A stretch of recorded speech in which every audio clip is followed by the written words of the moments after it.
سلام عرض کنم خدمتتون. با جلسه 31 از آموزش روید در خدمتتون هستم.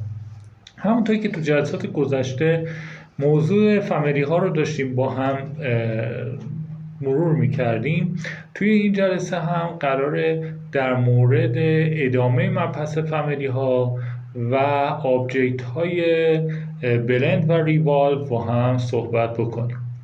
ببینیم این آبجکت بسیار مهمی هستن، آیتم هایی هستن که خب بعداً حالا ما وارد این قسمت هایی میشیم که شما یاد دیدیم چطوری یه نماد ترسیم کنید، رندر بگیرید، اینها از این آیتم ها خیلی استفاده خاص میکنیم و خیلی جاهای دیگه، ولی مطلب بسیار مهمیه و توجه زیادی رو میطلبه. اما قبل از اینکه بخوام وارد آموزش بشم ازتون خواهش مندم که اگر ما رو در یوتیوب تماشا می‌فرمایید حتما کانال رو سابسکرایب کنید، ویدیو ما لایک کنید و اگر ما رو در آپارات تماشا میکنید حتما کانال رو دنبال کنید و ویدیو لایک بفرمایید تا حامی ما در ادامه این مسیر باشید. خب طبق روال معمول من ابتداً پاورپوینت رو باز کنم. خب دوره آموزش رویت معماری، جلسه 31 آموزش بلند ریوالو.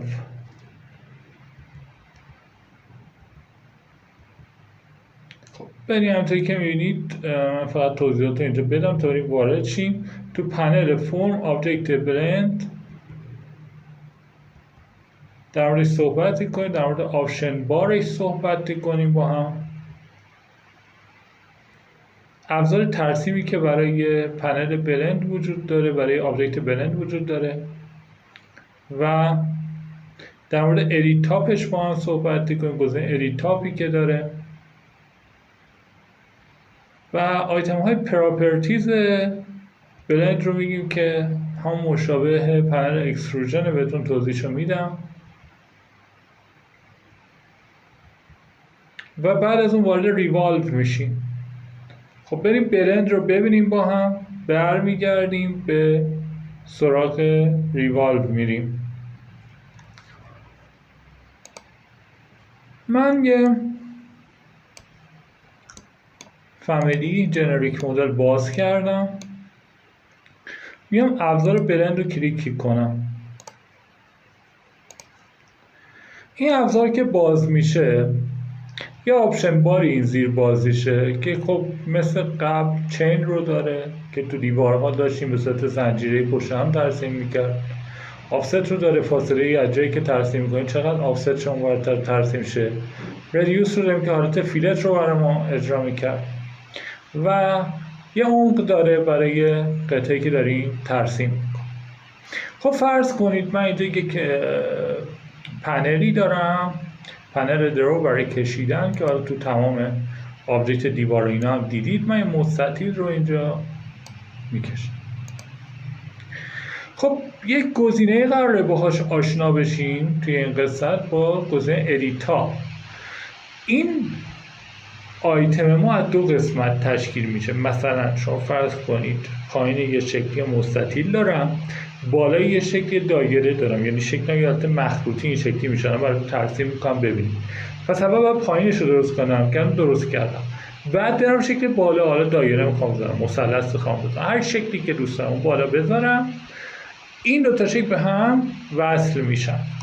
خب ببینیم به چه شکلی اتفاق میفته. من اینجا ادیت تاپ رو میزنم و یه دایره رو بالای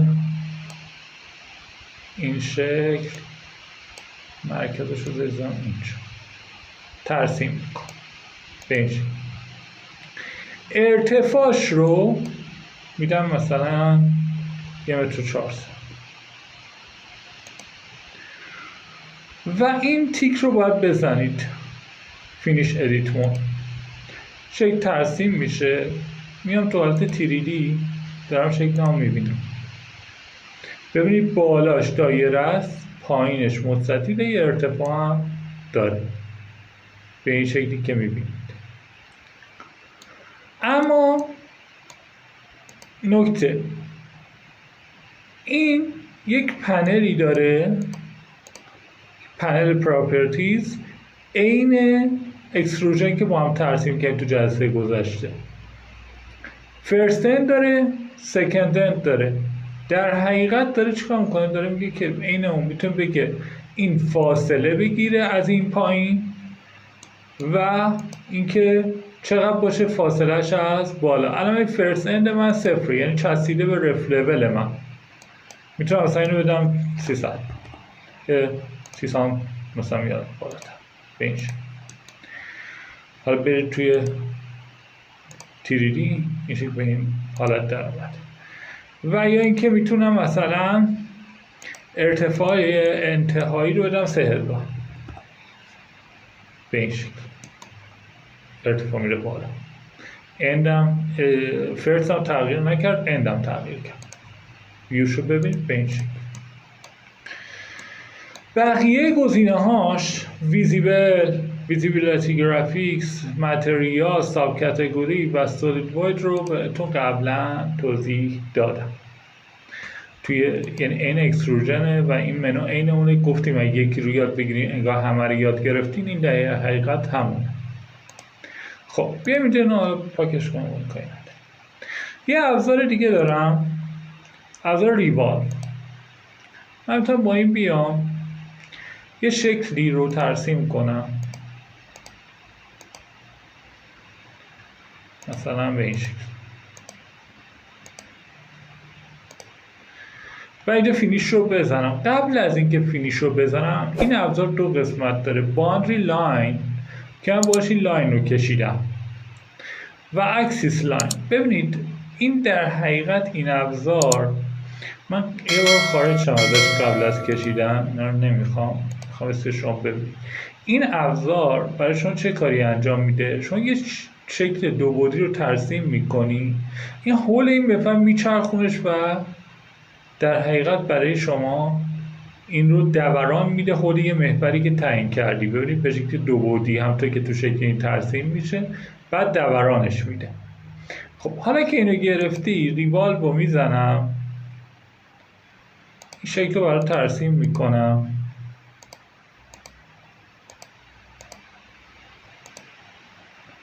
به این صورت. حالا این اکسیس لاین میشه اون محور دوران شما، میزنی روش یه محور دوران رو بده. دو تا گزینه داره، یا با لاین میتونی یه محور بکشی بگی این محورم، یا با پیک لاین یه محور رو برداری. من پیک لاین رو میزنم، این محور انتخاب میکنم یا حول این دورانش بده. حالا اگر بزنم فینیش، شکل دوران میده، بیای اینجا میبینیش این دوران یافته اون شکلیه که ما کشیدیم. خب حالا میتونی بیای اینجا، میگه که شروع زاویه دورانم 0 بوده، انتهای 360، یعنی منزل دایره کامل چرخیده. میتونی بگی نه مثلا از نصفه دایره کامل بچرخه. یعنی یه شکل در حقیقت نصفه شد نسبت اون چرخشی که داشت به این شکل. اوکی، این اصلا داشته باش. حالا بیا همینجا ببین ورک پلین رو داره، قبلا باهاش آشنا شدی. ویزیبل گرافیک، متریال، ساب کاتگوری، سالید واید. با بقیه همه آشنایی. تو جلسه گذشته برو دوره کن، میبینی و یادت میاد اگه الان یادت نیست. رف لول رو میزنم، اینو پاکی کن. مثلا میتونی با همین برگردیم، ریوالو بزنم، مثلا توی یه همچین شکلی. برای اینه که یه مقداری مثلا بیشتر متوجه میشه، مثلا من یه همچین شکلی رو اینجا آرک میزنم، مثلا بعد مرکز آرکم رو مشخص کنم. اینا رو باش کار کردیم قبلا، بلدید دیگه. بلد نیستی ببینید ترسیم ها دیوارها رو یاد بگیری، اینا رو یادتون. خب میام اینجا یه آفستی میدم، این قسمت ها مثلا 20 سانت، حالا 20 از زیاده، 15 سانت، 15 آفست دیدم. بعد یه لاینی رو از اینجا شروع میکنم به ترسیمش، چون آفست هم روشنه لاین رو میبرد اونورتر میکشید، 0 میذارم آفستو، لاینم میکشم، روی لاینم کلیک کنم و از تریم تو کورنر استفاده میکنم این قسمت رو به این شکل. این دو لبه رو هم به هم با آرک وصل میکنم، یه همچین شکلی الان دارم. میتونم انتخابش کنم، اکسس لاین رو بزنم، این دفعه با لاین بهش یه در حقیقت محوری رو با لاین براش مشخصی کنم و فینیش رو میزنم. حالا بریم شکل رو با هم ببینیم. ببینید یک شکل جام مانند شد، یه انگار جامی رو ترسیم کردیم. خب حالا شما داریم میبینی اینا و مثلا میتونی اینجا بیاید دوباره مثلا اینو زاویهش مثلا نصف کنید، بکنید 180 از تنظیمایی که داره. حالا مثلا اگه این شکل رو ببینی از اینجا مثلا به این شکل، یک شکل مثل در حقیقت صندلی هایی که پشت مثلا میز بار میذاریم یا همچین شکل هایی هم میتونه مثلا به خودش بگیره. دیگه اون بستگی داره به کاری که شما انجام بدین و چیزی که بخواین و اینا، میتونید به هر شکلی که دوست دارید درش بیارید.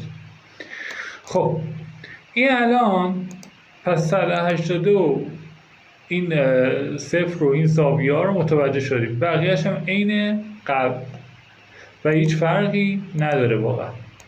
خب حالا نکته که میمونه اینه که من ترسیم هاشون رو بهتون گفتم، حالا میخوام بهتون یاد بدم چطور میتونه اکستروژن برن و ریوالو رو ادیتش کنیم، یک سری ادیت های خاص روش بزنیم که اینا رو برای که زمان این جلسه‌مون طولانی نشه میذارم برای جلسه آینده بهتون توضیح میدم. سوالی چیزی داشتین میتونید کامنت بذارید پایین ویدیو، تمام سوالاتتون رو و مشکلاتی که دارید رو بهش حتما پاسخ میدیم. خب تا جلسه آتی شما رو به خدای بزرگ میسپارم. خدا نگهدار.